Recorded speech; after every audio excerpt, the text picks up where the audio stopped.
So I had a server call me to complain and ask me why her request off wasn't approved. And I had to explain to her that 2 other servers had requested off first. So hers was denied. And that per policy, a request off is just that, a request, not a guarantee. I said we sat down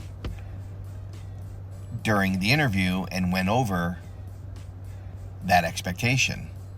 I try to accommodate all requests off, but when it's going to hurt the business and the team, unfortunately, all request offs will not be approved.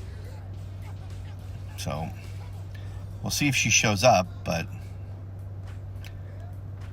I have a great day.